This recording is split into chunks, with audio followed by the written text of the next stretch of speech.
तो दोस्तों मैं हूं अनिल और रेसलिंग सुपर धमाल में आपका स्वागत है।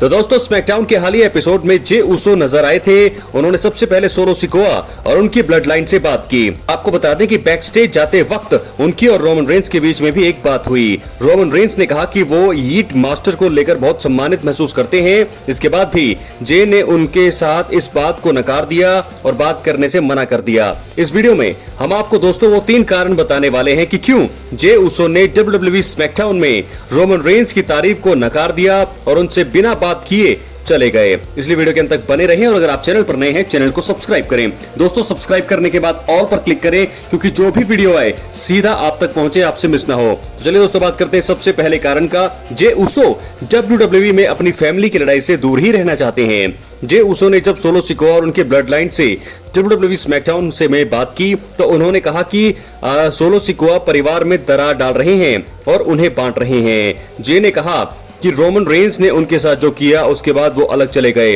और रॉ में अब वो इंटरकॉन्टिनेंटल चैंपियन हैं। इसका अर्थ है कि जे अब ब्लड लाइन वाली स्टोरी से अलग चले गए हैं और वो दोबारा इसका हिस्सा नहीं बनना चाहते। ये कारण हो सकता है जिसके आधार पर जे ने असली ट्राइबल चीफ की तारीफ को नकार दिया। अब हम बात करेंगे दूसरे कारण का। दोस्तों बता दें कि जे उसो को WWE दिग्गज रोमन रेंस से एक्नॉलेजमेंट की जरूरत नहीं है।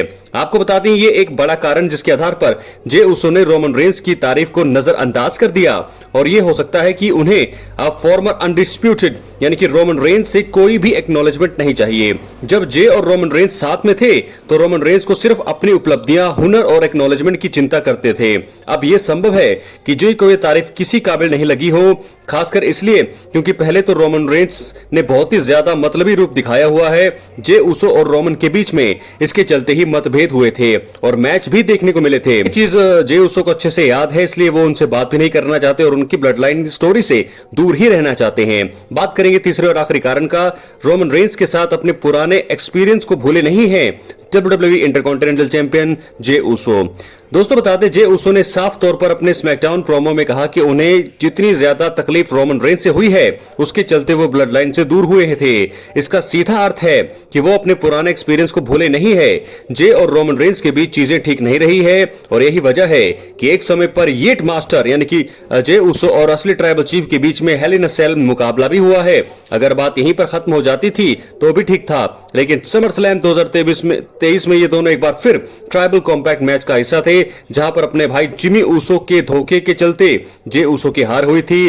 दोस्तों मुझे तो लगता है सबसे बड़ा कारण यही है। अब देखना होगा कि आगे क्या होता है और कैसे इस स्टोरी लाइन को आगे बढ़ाया जाता है।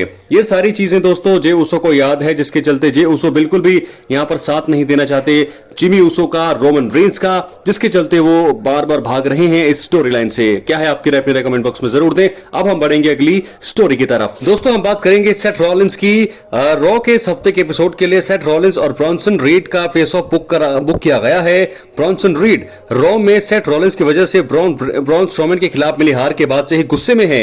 इसी वजह से आपको बता दें कि ब्रॉन्सन रीड रॉ में सेथ रॉलिंस के साथ फेस ऑफ के दौरान उन पर भारी हमला कर सकते हैं। यही नहीं, ब्रॉन्सन रीड इस दौरान द आर्किटेक्ट यानी कि सेथ रॉलिंस को कई सुनामी मूव देकर उन्हें एक बार फिर ब्रेक पर भेजने की कोशिश कर सकते हैं। आपको बता दें कि सेथ रॉलिंस ने उनसे एक मुकाबले की मांग की है, जिसके चलते वो चाहते हैं कि ब्रॉन्सन रीड को वो सबक सिखाएं और उनके साथ लड़ाई करें। लेकिन ब्रॉन्सन रीड जिस प्रकार उनका दोस्तों फिजिक है, वो जरूर एक बार अगर ब्रॉल होता है तो सेथ रॉलिंस को वो पर अटैक कर सकते हैं और उन्हें धराशायी करके एक बार फिर इंजरी पहुंचा सकते हैं। तो इसकी संभावना बनी हुई है, लेकिन क्या होता है वो तो वक्त बताएगा। लेकिन सेथ रॉलिंस और ब्रॉन्सन रीड के बीच ये चीजें होगी इस रॉ में। अब हम बात करेंगे इससे अगली और आखिरी स्टोरी के बारे में जो जुड़ी है स्कॉटिश वॉरियर ड्रू मैकिंटायर से। तो दोस्तों WWE रॉ में यानी कि इस हफ्ते जो रॉ होने वाला है वहां पर ड्रू मैकिंटायर कर सकते हैं वापसी। दोस्तों हां, आपको बता दें ड्रू मैकिंटायर को बैड ब्लड में सीएम पंक के खिलाफ हार मिली थी। ड्रू मैकिंटायर को इस मुकाबले के बाद 24 टांके आए थे और उन्होंने तभी से टीवी से दूरी बना रखी है। ऐसा लग रहा है कि अब ड्रू मैकिंटायर ठीक हो चुके हैं और उन्हें इस हफ्ते रॉ के लिए एडवर्टाइज किया जा रहा है। यही कारण है कि स्कॉटिश वॉरियर ड्रू मैकिंटायर इस हफ्ते रेड ब्रांड में वापसी करते हुए अपने अगले फ्यूड की शुरुआत कर सकते हैं। तो दोस्तों सीएम पंक के साथ हुए ब्रॉल में, राइवलरी में 1-2 से हार गए हैं ड्रू मैकिंटायर। तो ऐसे में मुझे नहीं लगता कि सीएम पंक के लिए वो दोबारा अटैक करेंगे। मुझे ऐसा लगता है कि वो अगले चैलेंजर की तरफ जाएंगे। इस रॉ में उनकी वापसी हो सकती है, रिटर्न वो कर सकते हैं, लेकिन किसके साथ वो फ्यूड शुरू करेंगे अपनी राय आप कमेंट बॉक्स में जरूर दें। क्या वो जाएंगे जे उसो के पीछे, क्या वो जाएंगे सेथ रॉलिंस के पीछे, कहां जाएंगे दोस्तों ये देखने वाली बात होगी। लेकिन ड्रू मैकिंटायर आने वाले हैं वापस। बहुत बहुत धन्यवाद।